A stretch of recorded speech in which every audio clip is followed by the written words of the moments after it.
दर्शक बंधु जड़े युव प्रतिभा आज आम सागर अच्छा जे कि कम बयस यात्रा रंगमंच पाद देइचंती। बयस तांकर कम ही थाई पारे किंतु तांकर से दमदार डायलॉग आ एक्सप्रेशन आ तांकर लुक समाज रे गोटे नूतन परिचय सृष्टि करिवो बोली आमे आशा रखुछु। आज आमे तांको सीधा सड़क भेटुछु एवं आपण मानक पाखरे उपस्थापना करिवु तांको जीवन शैली कार्यधारा आ रंगमंच रे से जेतोल अभिनय करंती से अभिनयर निशा आपण स्वागत करछु। परिचय रखन। नमस्कार, जय जगन्नाथ। सर्वप्रथम तो आपण चैनल को स्वागत। मो प्रथमे प्रणाम जनइबी आमर ओडिशार सबु यात्रा प्रेमी दर्शक मानक एवं यात्रार मो ठारू मोर गुरुजन मोर वरिष्ठ कलाकार जो माने अछंती मोर भाई भौणी एवं मोर भूमिष्ठ प्राणम से गुरुंगु जागा पे आज मो ए जागा रे। मोर ना लगेन भलो ना सिद्धांत सामंतराय। मो घर नयागढ़ जिला रु 4 किलोमीटर दूर चंडी बस्त घर। यात्रा प्रति केमिति मन पड़ला? रंगमंच रे अभिनय करिवार निशा कोठु आरंभ होला? यात्रा मंच रे छुआ बेले मोर दुर्बलता टिके टिके थिला, जेहेतु मो बापा जने कलाकार एवं तांकर भी इच्छा थिला यात्रा हो सीरियल हो क्या फिल्म रे अभिनेता हवा पाई, किंतु बहुत चेष्टा पर भी हेई पारलेनी। परे से मते कहले कि नहीं जदि भी किछि भी करि परिबा चाहूछु नहीं कलाकारटे हेकी दे कलाकारटे हो।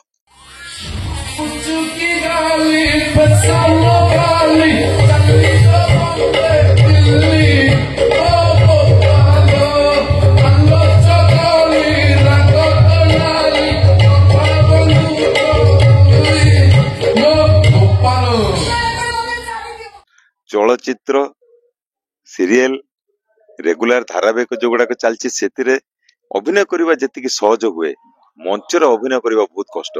एठी बलिष्ठ जो माने अभिनेता अभिनेत्री माने काम करती से माने दीर्घ वर्ष समय देइचंती अभिनय जगत को। बर्तमान नुआ करी पाद थापी जगार केमती लगुच? निहाती भाव तो प्रथम डर लगुला, डरटा एबे भी मन अच्छी आउ किंतु एति गोटे थिला कि नहीं भीतर टिके खुशी थिला कि नहीं सेई मानक साथी वर्तमान अभिनय करूची जो माने को मु छुआ बेलु देखि कि इंस्पायर हेछि, जो माने को मु आइडल मानिछि से मानक साथी अभिनय करूची। निश्चित भाव तो डर टिके टिके रहउतिला, हेले भी शिखिबार इच्छाटा मोर से मानक एबे पर्यंत भी अच्छी आउ जीवन सारा तो शिक्षा पई पड़िछि। आउ मु चेष्टा करिवि जे जत्ते पारिबि खाली जे ए अनुष्ठान नुहे अलगा जो अनुष्ठान बड़ बड़ भाई मान जो माने अछंती मोटारु वरिष्ठ से मानटारु बहुत किसी शिक्षा पई मोर इच्छा आउ शिक्षा पई आशा रखिछि। शिक्षा पई धीरे धीरे चेष्टा करूछि।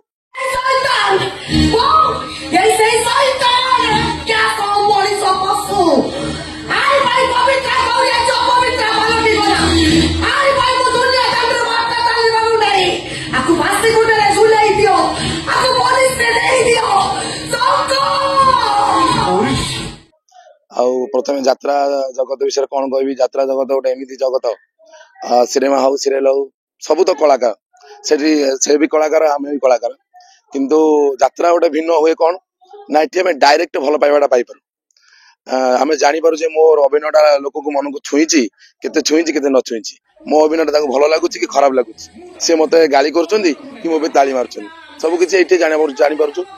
निहाती भाव तो यात्रा टे कष्ट, ये तो जाजावर जीवन आपण तो जानी थे। नुआ कर आसी यात्रा टे कष्ट निहाती होची, हेले भी बहुत खुशी अच्छी यात्रा रे।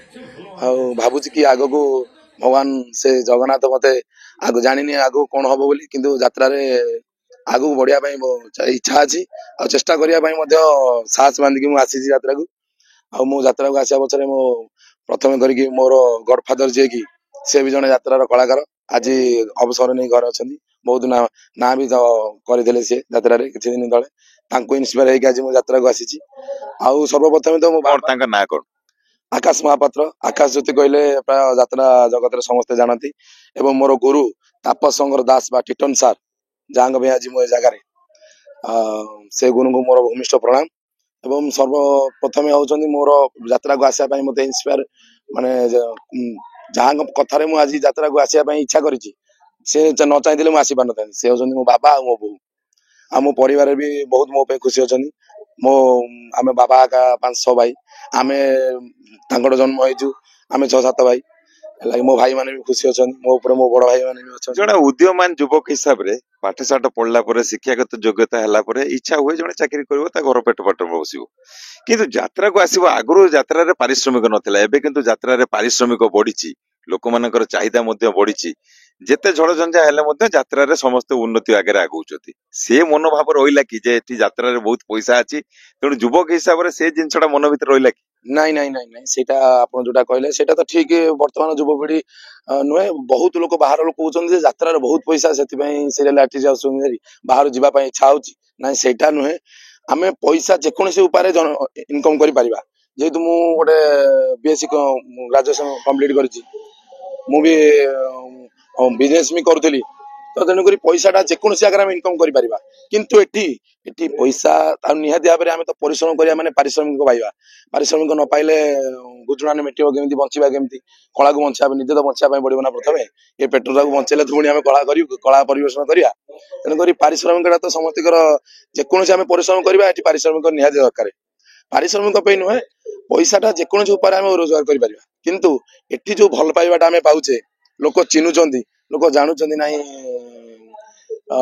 ନାଇଁ ଇଏ ଗୋଟେ ଆର୍ଟିଷ୍ଟ କି କଳାକାର ହିସାବରେ ଯେତିକି ସମ୍ମାନ ଦଉଛନ୍ତି କି ଭଲ ପାଇବା ଦଉଛନ୍ତି, ସେଇଟା ଆମେ କଣ ପାଇପାରିଥାନ୍ତେ? ପଇସା ତ ଯେମିତି ଉପାୟରେ ବି ରୋଜଗାର କରିହବ। ତେଣୁକରି ଯିଏ ମିସ୍ତ୍ରୀ କାମ କରୁଛି ସେଇ ପଇସା ରୋଜଗାର କରୁଛି, ଯିଏ ଚାକିରି କରିଛି ସେଇ ପଇସା ରୋଜଗାର କରୁଛି। କିନ୍ତୁ ଗୋଟେ ମାଷ୍ଟର ଆଉ ଗୋଟେ ମିସ୍ତ୍ରୀ ହିସାବରେ ତାର କିଛି ତ ଅଛି ନା, ଫରକ ଅଛି ନା। କିନ୍ତୁ ଗୋଟେ କଳାକାର ସବୁବେଳେ ପରିଚିତ ହୁଏ ଦୁନିଆରେ। କଳାଟା ଈଶ୍ୱର ପ୍ରଦତ୍ତ ଜିନିଷ। କଳାକୁ ନେଇ ବର୍ତ୍ତମାନ ବହୁତ ଯୁବ ସମାଜ ଯାତ୍ରା ମଞ୍ଚ ପ୍ରତି ଆଗ୍ରହ ପ୍ରକାଶ କରୁଛନ୍ତି, ଯାତ୍ରାରେ ଆସୁଛନ୍ତି, ଶିକ୍ଷା ଗ୍ରହଣ କରୁଛନ୍ତି, ଗୁରୁ ଧରୁଛନ୍ତି। ଏଇ ଯୋଉ ଯୁବକ ମାନେ ସବୁ ଆସୁଛନ୍ତି, ଜଣେ ଯୁବକ ହିସାବରେ ସେ ଅନ୍ୟ ସାଥୀ କିମ୍ବା ସାଥୀ କଳାକାର କିମ୍ବା ଯୋଉ ନବାଗତା ଯୁବକ ମାନଙ୍କୁ କଣ ନିଜସ୍ୱ ମତ ରଖିବେ, ଯାହା ଫଳରେ କି ସେମାନେ ମଧ୍ୟ ଉତ୍ସାହିତ ହେବେ? ନିହାତି ଭାବରେ ମୁଁ କହିବି କି ଆମର ଖାଲି ଯେ ଯାତ୍ରା ପାଇଁ ନୁହେଁ କି କଳା ଲାଇନ ପାଇଁ ନୁହେଁ, ଯେକୌଣସି ଲାଇନ ପାଇଁ ଆମ ମନର ଇଚ୍ଛା ଅଛି ଯେ ନାଇଁ, ମୁଁ ଛୁଆବେଳୁ ମୋ ମନ ଭିତରେ ଅଛି ଯେ ନାଇଁ ମୁଁ ଗୋଟେ ଡକ୍ଟର ହେବି। ସେ ଡକ୍ଟର ମୁଣ୍ଡରେ ରଖି ସେ ଡକ୍ଟର ପାଇଁ ଲାଗିଲେ ହିଁ ଆମେ ଡକ୍ଟର ହବା। ତେଣୁକରି ଯଦି ବି କଳାକାର ମନୋବୃତ୍ତି ଅଛି, ଇଚ୍ଛା ଅଛି, ଆଉ ଏବେ ଇଏ ତ ଷ୍ଟ୍ରଗଲ ଲାଇନ, ସମସ୍ତେ ଜାଣିଛନ୍ତି ଯେ କଳା ଲାଇନଟା ଷ୍ଟ୍ରଗଲ ଲାଇନ। ଏ ଲାଇନରେ ଷ୍ଟ୍ରଗଲ କରିବା ପାଇଁ ପଡିବ। ଆଉ ହୁଏତ ଭଗବାନ, ମୁଁ ବି ନିଜେ କହୁଛି କି ଭଗବାନ ମତେ ସେତିକି ମୁଁ ଷ୍ଟ୍ରଗଲ କରିକି ଏ ଲାଇନକୁ ଆସିନି, ଭଗବାନ ମତେ ଗୋଟେ ସୁଯୋଗ ଦେଇଛନ୍ତି, ମୁଁ ଆସିଛି। କିନ୍ତୁ ଯୋଉମାନେ ବି ଅଛନ୍ତି ହୃଦୟର ସହିତ ଯଦି କଳାକାର ହବା ପାଇଁ ଇଚ୍ଛା କି କଳା ପରିବେଷଣ କରିବା ପାଇଁ ଇଚ୍ଛା, ହୃଦୟ ଖୋଲିକି ଆସନ୍ତୁ, ଆଉ ନିଶ୍ଚୟ ତମେ ସକ୍ସେସ ପାଇବ। ଯଦି ନିଜର ଇଚ୍ଛା ଭିତରେ ମନରେ ଅଛି ଆଉ ପରିଶ୍ରମ ଠିକ କରିଛ, ତାହେଲେ ସକ୍ସେସ ଆପଣ ନିଶ୍ଚୟ ପାଇବେ। ଏତିକି ମୁଁ କହିକି ମୋର ରଖିବି। ଦର୍ଶକ ବନ୍ଧୁ, ସଫଳତାର ଶୀର୍ଷରେ ପହଞ୍ଚିବାକୁ ହେଲେ ଆପଣଙ୍କୁ ପରିଶ୍ରମ କରିବାକୁ ପଡିବ, ଆଉ ସେଇ ଅକ୍ଳାନ୍ତ ପରିଶ୍ରମ ଆଉ ନିଷ୍ଠା ହିଁ ଆପଣଙ୍କୁ ସଫଳତାର ଶୀର୍ଷରେ ପହଞ୍ଚେଇବ। ଆମ ସାଙ୍ଗରେ ଜଣେ ଯୁବ କଳାକାର ଥିଲେ, ଯିଏକି ନିଜକୁ ପ୍ରମାଣିତ କରିବା ପାଇଁ ଯଥାସାଧ୍ୟ ଚେଷ୍ଟା ଜାରି ରଖିଛନ୍ତି। ଆମେ ଆଶା ରଖୁଛୁ ତାଙ୍କର ଆଗାମୀ ଭବିଷ୍ୟତ ଉଜ୍ଜଳମୟ ହେବ ଏବଂ ଜଣେ ବିଖ୍ୟାତ କଳାକାର ଭାବରେ ସେ ସର୍ବୋଦୟ ନାଁ କରିବେ। ଭଦ୍ରକରୁ ପ୍ରଭାତ ବିଜୟ, ଆର୍ସିଏନ୍ ଓଡ଼ିଆ।